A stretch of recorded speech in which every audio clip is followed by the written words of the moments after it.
क्या होता है जब एक खूबसूरत लड़की की जिंदगी एक पल में बदल जाती है?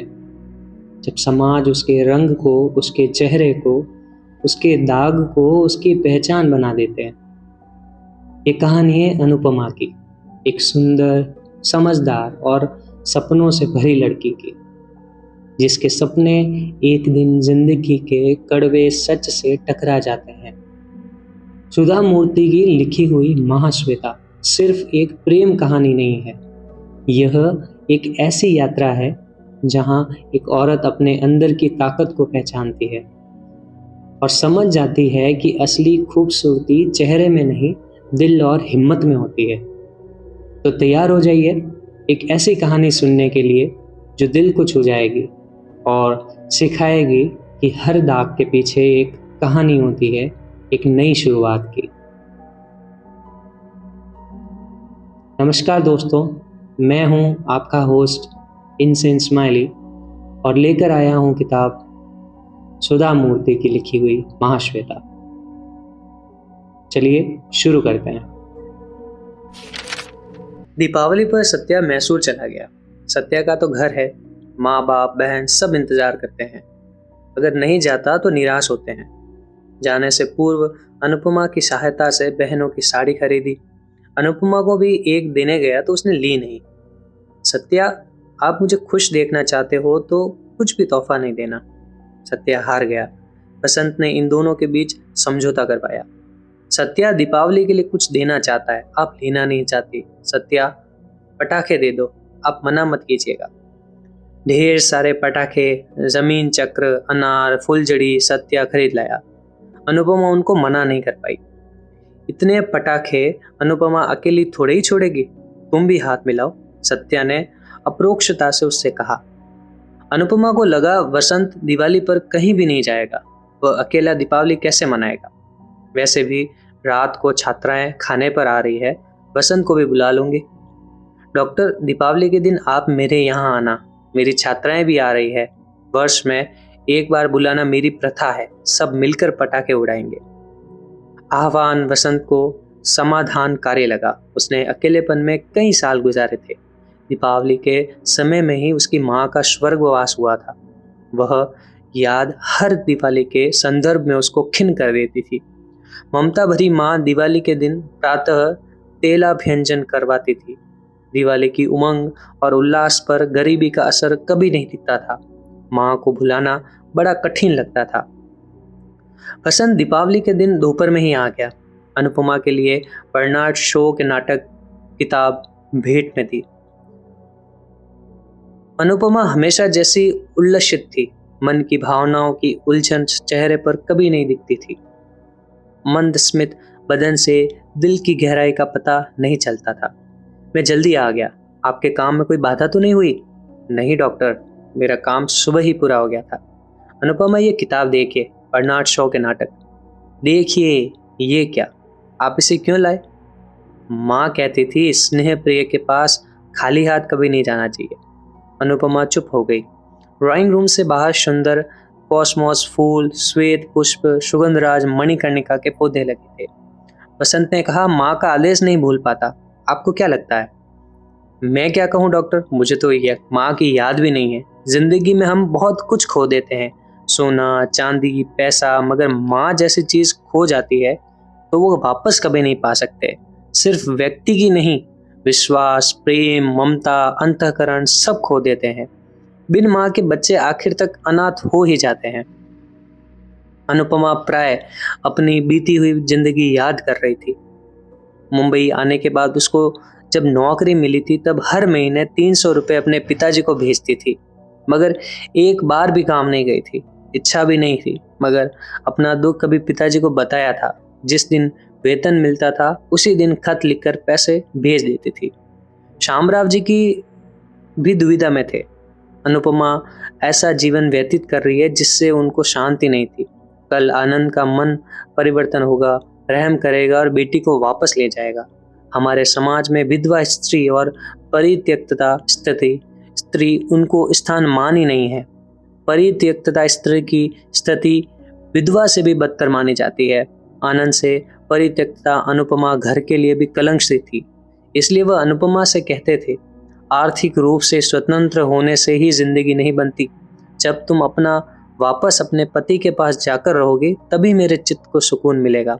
वह जब भी बुलाने आए तब जाना ही होगा। वे ससुराल के लोग हैं, उन पर नाराज होना हमारा हक नहीं है।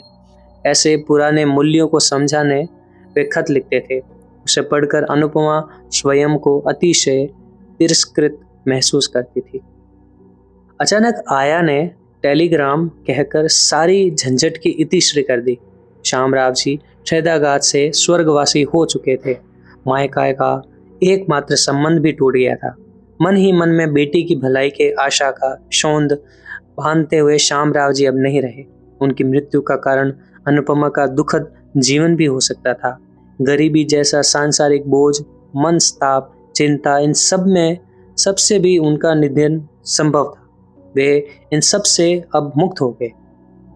कुछ भी हो, एक अंतःकरण को जताने वाली आत्मीयता नहीं थी। ये सच है, अनुपमा रोई नहीं। अनेक दुखों में और एक दुख शामिल हो गया। पिताजी की अनुपस्थिति में गांव जाकर भी क्या करती? अनुपमा गई ही नहीं। श्राद्ध कर्म के लिए बचत की हुई 1000 रुपए की राशि भेज दी। साबका से 4 पन्ने वाला सुदीर्घ पत्र देकर अनुपमा को सखेद आश्चर्य हुआ। संसार में कुछ प्रिय अप्रिय घटनाएं घटती ही रहती है। तुम जब यहाँ थी तब हमने कुछ कहा होगा, हमारे मन का दुख प्रकट हुआ होगा, वह भी तुम्हारे संसार के बारे में। तुम उनको उदार हृदय से माफ कर देना। मुंबई जैसे बड़े शहर में रहती हो, तुम चाहो तो तुम्हारी सहायता के लिए नंदा को भेज देती हूँ। मैं अपने मायके जाऊंगी। वर शोधन कार्य के लिए मेरा भाई है। यही एक पुरुष है जो मेरी सहायता करने के लायक है। पिता को खो चुकने वाली बेटियों का ख्याल रखना। हर महीने पैसे भेजना भूलना नहीं। कैसा पत्र! जिस अनुपमा को देखकर साबका अपशगुन पति से पति त्यक्तता, शनि, उर्वशी कहकर ताने देती थी, किसी न किसी तरह से उसको दुख पहुंचाकर उसका मन दुखी करती थी, हर रोज हर क्षण रुलाती थी, उस अनुपमा से उदार हृदय बनने के लिए कह रही है, वह भी दैन्य से, जबकि वही दैन्य अनुपमा ने कभी उसके प्रति देखा ही नहीं था। अनुपमा कमा रही है इसलिए चहेती हो गई थी। अनुपमा का मन घृणा से भर गया, मगर मन के अंतराल में अपना कर्तव्य जागृत हो गया। पिता की आत्मा को शांति पहुंचाने वाली बात थी। हर महीने 200 रुपये भेजती थी, पर गांव जाने का और खत लिखने का कभी विचार आया ही नहीं। अनुपमा विचार सागर में डूबी थी। ये देखकर वसंत आश्चर्यचकित हो गया। प्रायशः हरदम हर विचार प्रकट करना जरूरी नहीं है। दिवाली अनुपमा को कुछ याद दिलाती रहेगी। डॉक्टर, आपके अभिप्राय में सौंदर्य क्या होता है? अनुपमा के आकस्मिक मगर बिना कारण और प्रासंगिक प्रश्न से वसंत चौंक गया। उसने हंसकर कहा, देखिए, मेरा अभिप्राय सर्वसम्मत हो ये आवश्यक नहीं है। मैं दार्शनिक नहीं हूँ, मेरा आम अभिप्राय है, इसलिए ही पूछा है आपसे। खिड़की के बाहर हवा के झोंकों से नाचते हुए फूलों के गुच्छे को दिखाते हुए वसंत ने कहा, सृष्टि ही सौंदर्य की गुरु जन्मदात्री है। कितने किस्म के फूल खिलते हैं, मानव उसकी कल्पना भी नहीं कर सकता। वैविध्यमय रंग, आकृति में मन लुभाने वाला सौंदर्य है वह। नीले आसमान में शुभ्र बादल विविध विन्यास के, बरसात के मौसम में हरी भरी धरती, सब सुंदर है। पशु पक्षी सब कल्पनातीत। मानव खुद को सौंदर्य पाशक समझकर अपने आप को सजाता है, मगर मनुष्य सौंदर्य को सिर्फ यौवन काल में ही देखने वाला होता है। अत्यंत सुंदर दीप्तिपूर्ण मनुष्य भी काल प्रवाह में वृद्ध बन जाता है। जब दांत गिर जाते हैं, त्वचा मुरझा जाती है, मगर निसर्ग निर्मित सौंदर्य नवनूतन और चीर यौवन होता है। मैं कुछ साल पहले अपने मित्रों के साथ हिमालय की फ्लावर वैली गया था। वह थोड़ा कष्ट साध्य प्रवास ही था, मगर वहाँ हर साल जुलाई अगस्त के महीनों में लाखों करोड़ों फूलों का पहाड़ ही दिखता है। फूल खिलते हैं, उसको देखकर मानव का बाह्य सौंदर्य सत्वहीन, फीका, बेकार लगता है। व्यक्ति का सौंदर्य उसके अंतरंग के गुण विशेष पर भी निर्भर है। अमुक खानदान में पैदा होना हमारे हाथ में नहीं है, वैसे ही हमारा सौंदर्य गोरापन, वह भी हमारे हाथ में नहीं है, मगर शुद्ध निष्कलुष मन हमें क्यों नहीं है? प्राय वसंत ने कुछ ज्यादा ही कहा था। वह मितभाषी था। इतने में अनुपमा की छात्राओं का समूह पहुंच गया। अनुपमा की आंखों में किसी रम्य भावना से चमक आ गई थी। वह सोच रही थी, आनंद में सौंदर्य कल्पना ही नहीं थी। पढ़ाई लिखाई में होनहार होते हुए भी विवेक, विवेचना शक्ति में कमी थी। वह भी ऐसा सौंदर्य देख कर आया। अनुपमा ने फौरन मन बदलते हुए आनंद के विचार अलग कर दिए। वनीता, शशि, रेखा, सबसे डॉक्टर साहब का परिचय है ना? मैडम, आपका एक्सीडेंट हुआ था तब हमने देखा था ना, है ना? वनीता समूह ने पटाखों पर डाका डाला। हाँ, लाल हरे रंग की रोशनी में अनुपमा और भी सरल दिखी। आनंद पहली बार अपने ससुर के यहाँ जा रहा था। पहली बार ससुर के घर जाने वाला जामा था और आनंद में अंतर था। आनंद के मन में स्थित उद्वेग, दुख, शर्म सब उसको अंतर्मुखी बताए जा रहे थे। शादी के संदर्भ में गांव का नाम तो सुना था मगर देखा नहीं था। वहां जाने की नौबत ही नहीं आई थी। अब पत्र लिख कर बताने से खुद जाकर अनुपमा को प्रत्यक्षतः देखकर क्षमा याचना कर वापस ले जाने की आकांक्षा आनंद की थी। अनुपमा कुछ भी कहे, उसको सुनकर भी किसी तरह उसको अपनाना उसका मनोभिष्ट था। गांव की धूल भरी राह में उसकी नई कार जब आकर खड़ी हुई तब स्कूली बच्चों ने भागकर यह समाचार हेडमास्टर को दिया था। ऐसे कुग्राम में आने वाला साहब कौन होगा? आश्चर्य और धावन से हेडमास्टर बाहर आए। आनंद ससुर का पता ढूंढ रहा था। यहाँ शामराव मास्टर हुआ करते थे, अब वह कहाँ है? ने हेडमास्टर ने धूल भरी कुर्सी हाथ में पहुंचते हुए कहा, बैठिए, मुझे पता नहीं, स्कूल के पुराने अध्यापक से पता करेंगे। और सिद्धलिंग को भाग गया। पता लगा शामराव जी का यहाँ से तालुका बदलाया हुआ है, वह भी बरसों पहले। बाद में वे यहाँ कभी नहीं आए। उनका समाचार किसी को पता नहीं है। आनंद निराश हो गया। फिर भी उसे तालुका स्थल का नाम पता सब पता चल गया। कार चल पड़ने के बाद हेडमास्टर ने सोचा, ओह धावंत में ये कौन है? शामराव जी से क्या रिश्ता है? पूछना ही भूल गया। आनंद ने उसी दिन फिर प्रवास किया। मन में सोच रहा था, अनुपमा क्या कर रही होगी? मुझे देखते ही उसको अचरज होगा या संतोष? मुझ पर नाराजगी भी आई होगी। इतने दिन के बाद जा रहा हूँ तो वह ऐसा करेगी, यह स्वाभाविक है। मन में चलती हुई सोच और वास्तव में होने वाली घटना क्रिया के बीच बहुत अंतर है। तालुका स्कूल नजदीक आते ही आनंद का हृदय डबडबाने लगा। अब शामराव जी से मुलाकात होगी। वे मुझे तुच्छ या तिरस्कृत दृष्टि से देखेंगे और अनुपमा क्या करेगी?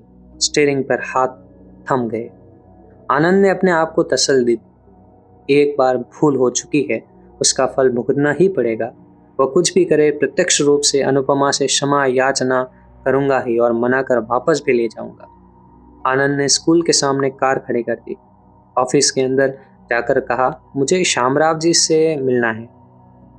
क्लर्क सर उठाकर बोला, अब आप उनसे नहीं मिल सकते, बहुत ज़रूरी काम है। मैं आनंद हूँ, बोल दीजिए, वह जरूर आएंगे। आप उनके क्या लगते हैं? मैं उनका जमाई। तो यह बात है, आप समाचार नहीं जानते? आनंद सोच में पड़ गया। ये क्यों घुमा फिरा कर जासूसी स्टाइल में बोल रहा है? देखिए, मुझे अर्जेंट है। कहाँ है शामराव जी? वे गुजर गए, इसलिए पूछा। उनके बड़े जमाई होते हुए भी आप उनके मरने का समाचार नहीं जानते? यह ऊहातीत था। आनंद दिग्भ्रमित हो गया।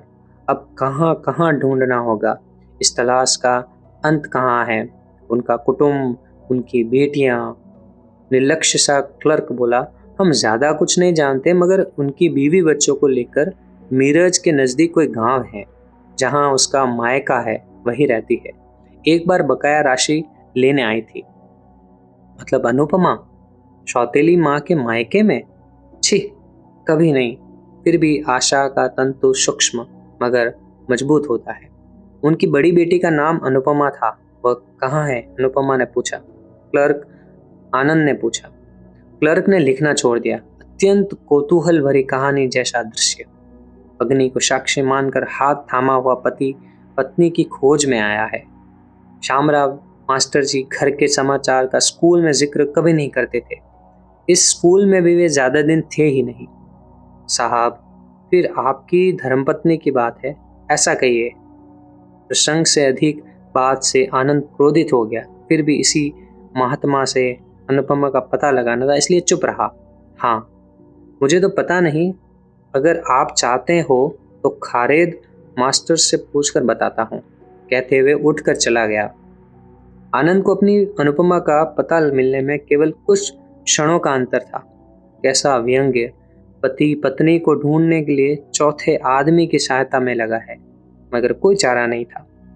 खालिद मास्टर खुद आ गए। क्षण युग जैसे लग रहे थे, मगर कोई दूसरा रास्ता भी नहीं था। उनकी बड़ी बेटी को श्वेत कुष्ठ या सफेद दाग की बीमारी थी, इसलिए वह घर छोड़कर चले गई। ऐसा कुछ लोग कहते थे। कई और कहते थे कि रेल की पटरी पर उसने जान दे दी। हमें असलियत पता ही नहीं। स्कूल में श्यामराव जी किसी का जिक्र नहीं करते थे। अगर हम पूछते तो उनकी आंखों से आंसू बहते थे। बेकार में उनको क्यों दुखी करे, सोचकर हम भी चुप हो जाते थे।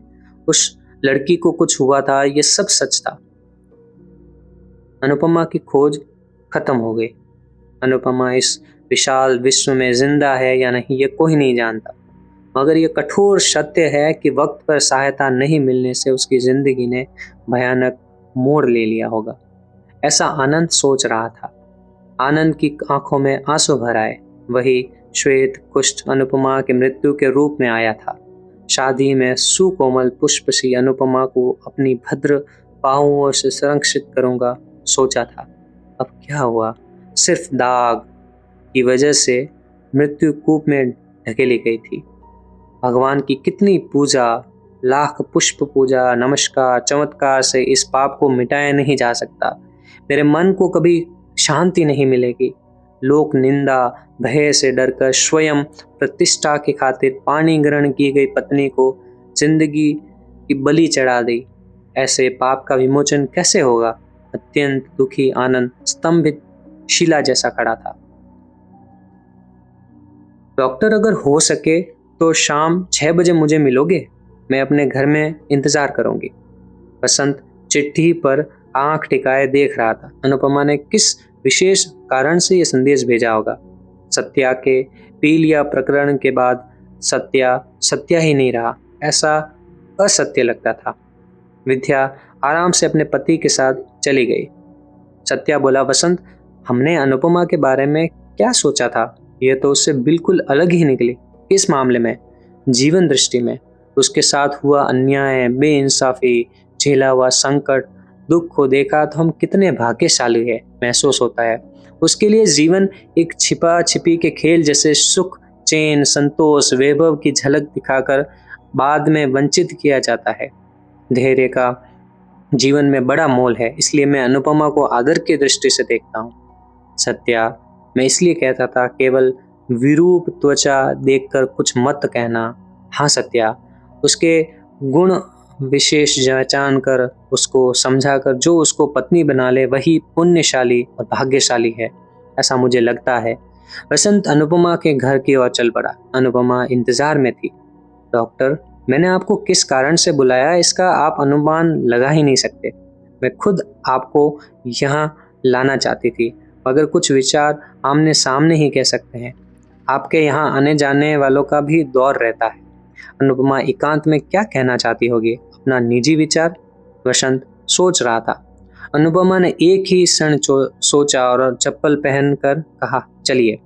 शाम ढल रही थी। बांद्रा स्थित समुद्र के किनारे विशेष भीड़ भी नहीं थी। अनुपमा वसंत चल रहे थे। डॉक्टर, मेरी एक छोटी सी ख्वाहिश है, आशा है। ऐसे मनुष्य का मूल स्वभाव ही आशा पर खड़ा है। प्राय आप मेरी सहायता करें तो साध्य होगा। क्या हो सकता है? वसंत सोच में पड़ गया। वह सहायता सत्या से नहीं होगी, सिर्फ आप ही कर सकते हैं। वैसी क्या सहायता है? वसंत ने उत्साहित स्वर में पूछा।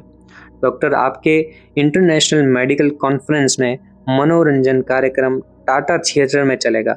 स्वप्न वासवदत्ता नाटक को टाटा थिएटर में प्रदर्शित करने की ख्वाहिश मुझे बहुत दिनों से है। आपके खास मरीज कॉन्फ्रेंस के आजीवन सदस्य है।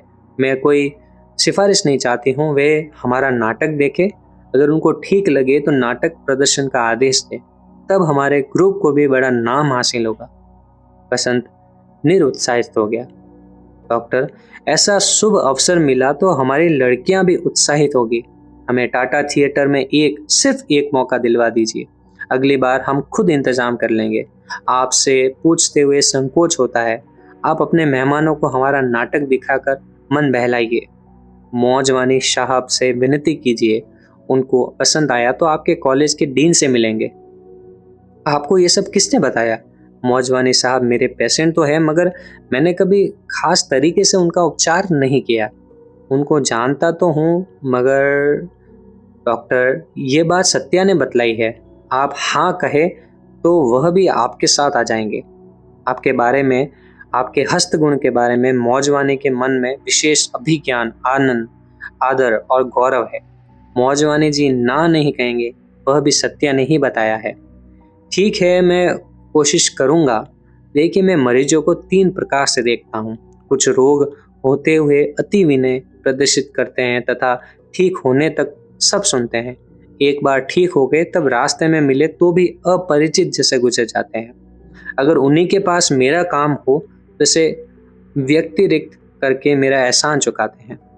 दूसरा प्रकार डॉक्टर, कुछ रोगी होने पर जितनी चाहिए उतनी ही नए विनय से बात करके ठीक हो जाने के बाद मैं खुद उनके पास जाकर कहूँ, तब कह देते हैं मैं उनका रोगी था, इन्होंने मेरे ऊपर उपकार किया है, मुझे उनका एहसान चुकाना चाहिए, ऐसा नहीं।